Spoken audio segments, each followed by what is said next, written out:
Where as حضرت عمر کی عاجزی کا یہ حال تھا کہ حضرت عمر رضی اللہ تعالیٰ عنہ یہ فرمایا کرتے تھے کہ ہم ذلیل تھے، اللہ تعالیٰ نے ہمیں اسلام کے ذریعے سے عزت بخشی، اور اگر ہم اسلام کو چھوڑ دیں گے تو ہم پھر ذلیل ہو جائیں گے، جو کہ آج ہم ہو رہے ہیں، اور میرے اور آپ کے سامنے یہ معاملہ ہے۔ الحمدللہ رب العالمین، الصلاۃ والسلام علی رسول الکریم، اما بعد فاعوذ باللہ من الشیطان الرجیم، بسم اللہ الرحمن الرحیم۔ حضرت عمر بن خطاب رضی اللہ تعالیٰ عنہ ہمارے دوسرے خلیفہ راشد اور 8ویں عشرہ مبشرہ، اب اس کے بعد انشاءاللہ سیدنا عثمان غنی رضی اللہ تعالیٰ عنہ، سیدنا علی مرتضیٰ رضی اللہ تعالیٰ عنہ رہ جائیں گے، اللہ پورا کرنے کی توفیق دے۔ اس میں سب سے پہلے حضرت عمر رضی اللہ تعالیٰ عنہ کی فیملی جو ہے، ان کے والد کا نام خطاب ابن نفیل، اور حضرت عمر کی جو وائف تھیں ان میں سب سے پہلی جو تھی ان کا نام تھا زینب بنت مظعون، پھر کلثوم بنت جرویل، اس کے بعد قریبہ بنت ابی امیہ، اس کے بعد جمیلہ بنت ثابت، پھر عاتقہ بنت زید، اور پھر حکیم بنت حارث، اور پھر کلثوم بنت علی، حضرت علی رضی اللہ تعالیٰ عنہ کی بیٹی تھیں۔ اس کے بعد جو بچے تھے اس میں جو ٹاپ آف دا لسٹ ہیں وہ حضرت عبداللہ ابن عمر رضی اللہ تعالیٰ عنہ ہیں، جو امام محدثین میں بھی ہیں، آتے ہیں، حدیث کا بہت علم رکھتے تھے۔ اور اس کے بعد حضرت زید، حضرت عاصم، سیدنا اما حفصہ رضی اللہ تعالیٰ عنہ، میری اور آپ کی امی جان امہات المومنین میں سے، حضرت عبید اللہ ابن عمر رضی اللہ تعالیٰ عنہ، یہ ان کی اولادیں ہیں اور یہ ان کی بیگمات ہیں۔ کہ والد جو تھے وہ ایک بہت ہی ٹف آدمی تھے اور الخطاب مشہور تھے، اور حضرت عمر رضی اللہ تعالیٰ عنہ کو ہر وقت جو ہے وہ اس چیز پہ مارا کرتے تھے کہ جو ان کے کیملز کی گریزنگ جو تھی وہ حضرت عمر رضی اللہ تعالیٰ عنہ کے رسپانسبلٹی میں تھی۔ تو حضرت عمر خود فرماتے ہیں کہ مجھے سانس لینے کا وقت نہیں دیا کرتے تھے۔ تو حضرت عمر کی اپنی خواہش کیا تھی کہ وہ بزنس کریں، اور اس کے بارے میں آگے ابھی ہم پڑھتے ہیں۔ جب نبی کریم صلی اللہ علیہ وسلم نے نبوت کا اعلان کیا تو حضرت عمر کی عمر اس وقت 27 سال تھی، 27 ایئرس، یعنی کہ تقریباً 13 سال چھوٹے تھے حضور صلی اللہ علیہ وسلم سے۔ اس کے بعد جی خود بتاتے ہیں، مجھے اور آپ کو ایسے حضرت عمر کی ہسٹوریکل بیک گراؤنڈ میں جانے کی ضرورت نہیں ہے، لیکن وہ کیونکہ خود یہ بات بتاتے ہیں کہ میں جاہلیہ کے وقت میں کیا کیا کرتا تھا، تو وہ تھوڑا سا بس میں اس کو مینشن کر دوں۔ کافی لمبا انہوں نے اپنا بارے میں مینشن کیا، لیکن ان کا شان نہیں کہ اب ان کی یہ باتیں بتائی جائیں، لیکن انہوں نے یہ بتایا کہ میں خود اپنے بت تراشا کرتا تھا اور انہی کی عبادت کیا کرتا تھا، اور الکوہول میرے لیے ایسی تھی جیسے پانی ہے، تو اور بہت ساری چیزیں، لیکن ہم بس ادھر تک ہی۔ یہ حضرت عمر کی خود اپنے بارے میں جو ان کا پاسٹ ہے اس کے بارے میں وہ بتاتا ہے۔ اور حضرت عمر رضی اللہ تعالیٰ عنہ کا یہ قول ہے کہ people with the worst past make the best future, یعنی کہ حضرت عمر فرماتے ہیں کہ جن لوگوں کا بدترین جو زمانہ پیچھے گزرا ہے وہ بہترین زمانہ آگے بنانے والے لوگوں میں سے ہوتے ہیں۔ تو حضرت عمر کے اوپر یہ مثال ایگزیکٹ بیٹھتی ہے۔ ان کے ایک بھائی تھے حضرت زید بن خطاب رضی اللہ تعالیٰ عنہ، یہ حضرت عمر سے پہلے مسلمان ہوئے، اور یہ یرموک کی لڑائی میں شہید بھی ہوئے۔ تو حضرت عمر ہمیشہ کہا کرتے تھے کہ زید جو ہیں وہ میرے سے اسلام میں بھی بازی لے گئے اور شہادت میں بھی بازی لے گئے۔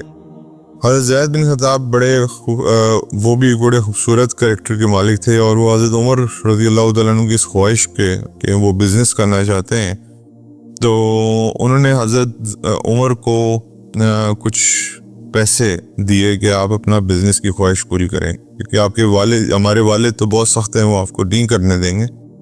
حضرت زید بن خطاب نے بڑے بھائی کا رول پلے کیا اور کچھ پیسے حضرت عمر کو دیے۔ حضرت عمر نے پھر جو ہے ٹریڈنگ شروع کی، اور ٹریڈنگ کے اندر ان کا سفر جو ہے وہ شام میں بھی کی طرف بھی ہوا کرتا تھا، یمن کی طرف بھی ہوا کرتا تھا، ساؤتھ اور نارتھ دونوں طرف ٹریول کیا۔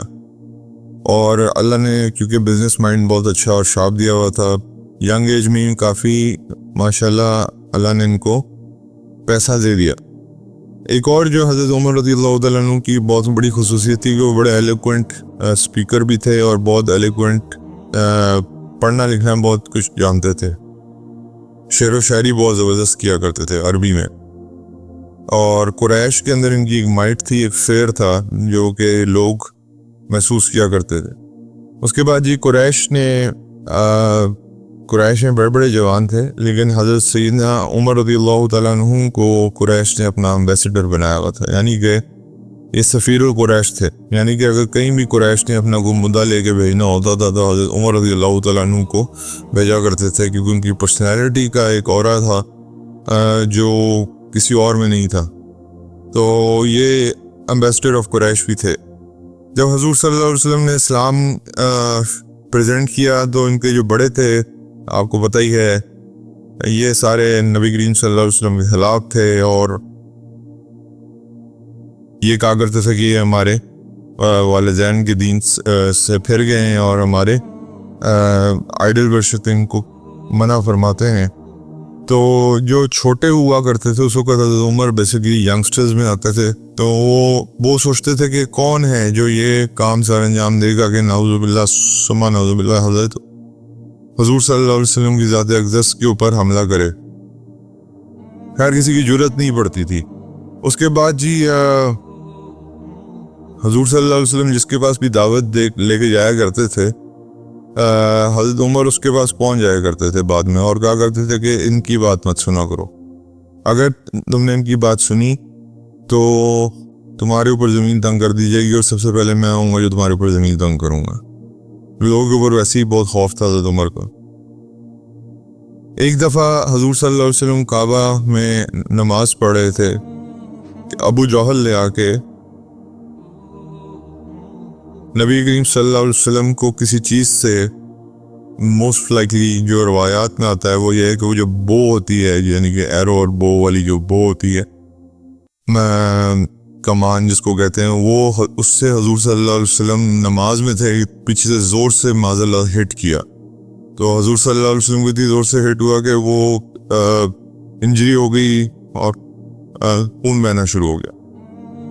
تو سیدنا حمزہ رضی اللہ تعالیٰ عنہ جو ہیں وہ کسی ہنٹنگ ٹرپ پہ تھے، آپ کو پتہ ہے شکار کیا کرتے تھے وہ، اور واپسی پہ جب ان کو پتہ چلا تو انہوں نے کہ ابو جہل نے حضور صلی اللہ علیہ وسلم کے ساتھ یہ معاملہ کیا ہے، تو وہ سیدھے ابو جہل کے پاس گئے اور سیدھے جا کے ابو جہل کے منہ پہ ایک چپیٹ رسید کی کہ تمہاری جرت کیسے ہوئی کہ تم نے میرے بھانجے کو کچھ کہا ہے، ہاؤ ڈیئر یو۔ تو اور یہ بھی یاد رکھنا کہ وہ جو دین لے کے آئے میں اس کو فالو کرتا ہوں، یعنی کہ حضرت حمزہ نے ڈکلیریشن آف فیتھ یہاں پہ کی اوپنلی، تو ہی واز 39th مسلم۔ عمر رضی اللہ تعالیٰ عنہ کا ایک لنک تھا ابو جہل کے ساتھ، اور وہ کیا تھا کہ حضرت عمر کی جو والدہ تھیں وہ ابو جہل کی بہن تھیں، یعنی کہ ابو جہل حضرت عمر کا بیسکلی ماموں تھا۔ تو حضرت عمر سے یہ برداشت نہیں ہوا کہ حضرت حمزہ نے ابو جہل پہ حملہ کیا ہے، تو اس نے یہ فیصلہ کیا، اب ظاہر بات ہے حضرت سیدنا حمزہ کے ساتھ تو پنگا لینا مشکل تھا، تو انہوں نے کہا کہ میں نبی کریم صلی اللہ علیہ وسلم کو معاذ اللہ شہید کر دوں گا، کیونکہ ان کی وجہ سے یہ سارا مسئلہ کھڑا ہو رہا ہے، قریش کے اندر گروپس بن گئے، اور انہوں نے تلوار پکڑی اور وہ واقعہ جو آپ سب سنتے رہے بار بار، اور اپنے جگہ سے نکلے راستے میں نعیم بن عبداللہ رضی اللہ تعالیٰ عنہ، جنہوں نے اپنا اسلام ڈکلیئر نہیں کیا تھا لیکن تھے مسلمان، خاموشی سائلنٹ، انہوں نے ڈکلیریشن نہیں کی ہوئی تھی، کیپٹ سائلنٹ اباؤٹ اسلام، کیونکہ حالات ایسے تھے۔ انہوں نے حضرت عمر سے پوچھا کدھر جا رہے ہو؟ تو حضرت عمر نے کہا کہ میں اس ارادے سے جا رہا ہوں کہ آج میں یہ بات ختم کر دوں. تو حضرت نعیم بن عبداللہ نے سمجھانے کی کوشش کی کہ دیکھو اگر تم نے محمد رسول اللہ کو صلی اللہ علیہ وسلم کو قتل کرنے کی کوشش کی، معاذ اللہ شہید کرنے کی کوشش کی، تو ان کا جو بنو ہاشم ہے وہ تمہیں کسی حالت میں نہیں چھوڑے گا. اور حضرت عمر کی جو ٹرائب تھی وہ بنو عدی تھی، مطلب قریش کے اندر جو سب ٹرائب تھی. تو انہوں نے کہا، حضرت عمر نے جواب دیا کہ مجھے کوئی مسئلہ نہیں ہے، میں معاذ اللہ شہید کر کے آ کے خود اپنے آپ کو بنو ہاشم کے حوالے کر دوں اور مجھے قتل کر دیا جائے، مجھے کوئی فرق نہیں پڑتا، یہ فتنہ تو ختم ہوگا معاذ اللہ ان کے مطابق. اس وقت یہ حالات تھے. تو پھر اب جب انہوں نے دیکھا حضرت نعیم بن عبداللہ نے کہ یہ تو بات نہیں مان رہے، تو انہوں نے کہا کہ اپنے گھر کی خبر لیں پہلے. اور ام جمیل ناٹ دا وائف آف وہ جو خبیث تھا، یہ چچا تھا حضور کا ابو لہب، وہ یہ حضرت فاطمہ بن خطاب کا نام ام جمیل بھی تھا. اور سعید بن زید جن کے بارے میں ہم پڑھ چکے ہیں رضی اللہ تعالیٰ عنہ، یہ حضرت عمر کے وہ تھے برادر ان لا تھے، ان کا یہ دونوں دین لے آئے. اب حضرت عمر غصے میں اپنی انہوں نے ڈائیورٹ کیا، اور پھر اس کے بعد جو ہے نا جب حضرت عمر ان کے گھر پہنچے، حضرت عمر نے زور سے نوک کیا، اور اس وقت 3 لوگ تھے گھر کے اندر. حضرت فاطمہ بنت خطاب تھیں، حضرت سعید بن زید رضی اللہ تعالیٰ عنہما تھے، اور حضرت خباب بن ارت رضی اللہ تعالیٰ عنہ تھے جو کہ ان کو پڑھا رہے تھے قرآن. اچھا، اس سے پہلے ایک چھوٹا سا واقعہ میں آپ کو بتا دوں. حضرت عمر کے اندر کیا صلاحیت تھی جس کی وجہ سے اللہ نے ان کو پسند کیا؟ ایک چیز یاد رکھیے گا کہ ایک دفعہ حضرت عامر ابن ربیعہ رضی اللہ تعالیٰ عنہ کی وائف قصہ نریٹ کرتی ہیں، کہتی ہیں میں جب فرسٹ مائگریشن، حبشہ کی 2 مائگریشن ہیں میں نے آپ کو بتایا تھا، کہتی جب میں فرسٹ مائگریشن میں حبشہ کی طرف گئی تو عمر رضی اللہ تعالیٰ عنہ نے دیکھ لیا، تو بڑی غصے سے دیکھا میری طرف. میں کہا شاید آج یہ میری جان لے کے چھوڑیں گے، لیکن پتہ نہیں ان کو کیا ہوا کہ ان کے دماغ میں ایک پٹی کا جذبہ تھا، یعنی کہ ایک رحم تھا. انہوں نے کہا یہ خاتون ہے، اور ان کے منہ سے الفاظ نکل گئے کہ may Allah be with you. This was before he was becoming a Muslim. یعنی اس وقت یہ الفاظ ان کے منہ سے نکل گئے کہ اللہ آپ کے ساتھ ہو. تو حضرت عامر بن ربیعہ کی وائف کہتی تھی کہ مجھے اب یقین ہے کہ انشاءاللہ عمر رضی اللہ تعالیٰ عنہ کو ہدایت ملے گی. حضرت عامر بن ربیعہ نے کہا اٹس امپاسبل. تو ان کی وائف نے کہا کہ ایسے مت کہیے، کوئی بھی چیز اللہ کے ہاں امپاسبل نہیں ہے. اور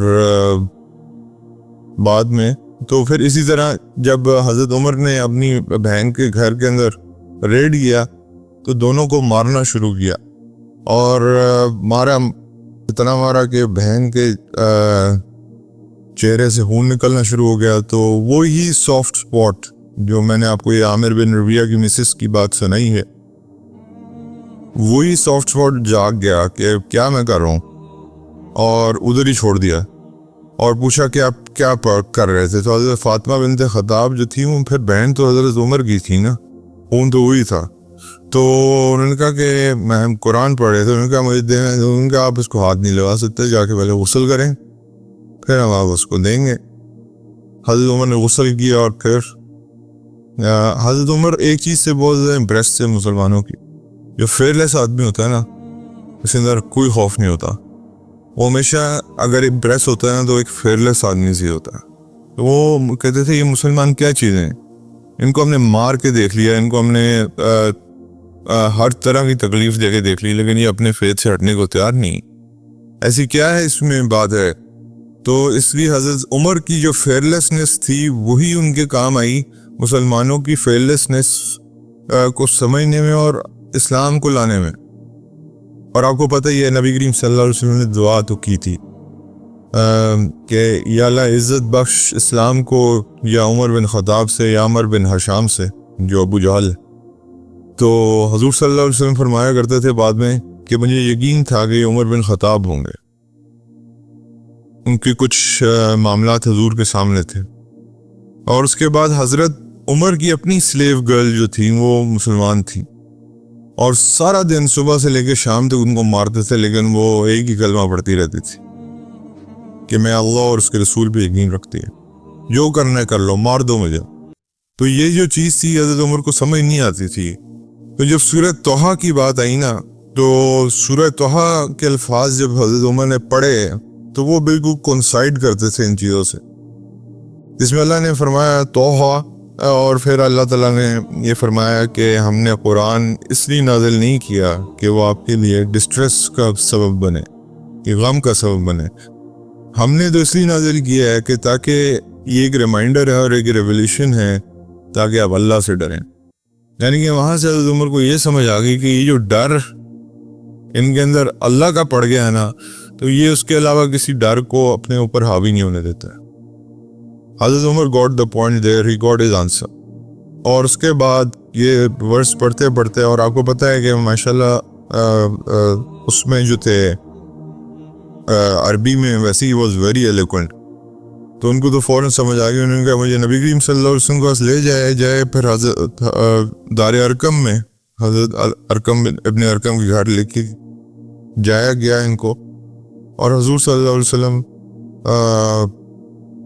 وہاں اپنے باقی اصحاب کے ساتھ موجود تھے۔ تو اب حضرت عمر تلوار لے کے آئے ہوئے تھے، اور ظاہری بات ابھی لڑکے بھی آئے تھے، تو صاف پتہ چل رہا تھا کہ کسی اور انٹینشن سے آئے۔ تو حضور صلی اللہ علیہ وسلم نے فرمایا کہ کوئی مسئلہ نہیں، دروازہ کھولو، لیٹ سی۔ اور حضرت حمزہ نے پھر یہ دعا کی کہ یا اللہ اگر یہ نیک نیتی سے ہیں تو ہم ان کو ویلکم کریں گے، اور اگر یہ کسی اور ارادے سے ہیں تو ہمیں طاقت دے کے ہم ان کو اوور کم کر سکیں۔ اللہ کے نبی نے ان کو انوائٹ کیا، اور ایک روایت میں آتا ہے کہ انہوں نے آتے ہی سیدھا کلمہ پڑھا اور حضور صلی اللہ علیہ وسلم کے سامنے، اور دوسری روایت میں آتا ہے کہ حضور صلی اللہ علیہ وسلم نے ان کو پہلے دعوت دی اور انہوں نے کلمہ پڑھا۔ البتہ کٹنگ شارٹ کلمہ پڑھا، دونوں روایات کو اگر آپ لے لو تو اس دن جو تکبیر گونجی ہے دار ارقم میں، وہ مکعبہ تک اس کی آواز آئی۔ یعنی کہ اس کامیابی کو مسلمانوں نے اتنا سیلیبریٹ کیا کہ ابھی سیدنا حمزہ رضی اللہ تعالیٰ عنہ دین اسلام کے فوج میں داخل ہوئے، اور پھر 40th مسلمان جو تھے وہ سیدنا عمر رضی اللہ تعالیٰ عنہ تھے۔ حضرت عمر رضی اللہ تعالیٰ عنہ بعد میں فرمایا کرتے تھے کہ میں نے اسلام میں لانے میں دیر کیوں کی؟ اس کی ریزن یہ تھی کہ میں ایک بنو عدی کا کلین ہیڈ تھا، یعنی کہ قبیلے کا ہیڈ تھا، امبیسڈر تھا قریش کا، تو مجھے لگتا تھا کہ اگر میں اسلام لے آؤں گا تو میرے سے یہ ساری چیزیں چھٹ جائیں گی، تو اس لیے میں تھوڑا سا ڈیلے ہو گیا میرے سے۔ لیکن مجھے نہیں پتا تھا کہ اسلام لانے کے بعد مجھے جو عزت ملے گی وہ انکمپیریبل ہوگی اس سے، تو ورنہ میں شروع میں ہی اسلام لے آتا۔ پھر اس کے بعد انہوں نے حضور صلی اللہ علیہ وسلم کو کہا کہ یا رسول اللہ کیا ہم حق پہ نہیں ہیں؟ انہوں نے کہا بے شک ہم حق پہ ہیں۔ انہوں نے کہا کہ پھر آپ ادھر دار ارقم میں نماز کیوں پڑھتے ہیں؟ Let's go and pray outside in Kaaba. تو اب یہ 40 لوگ تھے، 20 کی روز بنائی گئیں، اور ایک کو لیڈ کر رہے تھے حضرت حمزہ اور ایک کو لیڈ کر رہے تھے حضرت عمر۔ اب قریش کے پاس ہمت نہیں تھی کہ جو ہے وہ ان دونوں حضرات کے ساتھ پنگا کر سکے۔ تو حضرت صہیب بن رومی رضی اللہ تعالیٰ عنہ فرمایا کرتے تھے کہ جب عمر رضی اللہ تعالیٰ عنہ مسلمان ہوئے تو اسلام کو اللہ تعالیٰ نے اتنی طاقت دے دی کہ ہم کھلے عام عبادت کیا کرتے تھے، کھلے عام لوگوں کے اندر بیٹھا کرتے تھے، کھلے عام کیا کرتے تھے ہم مسلمان۔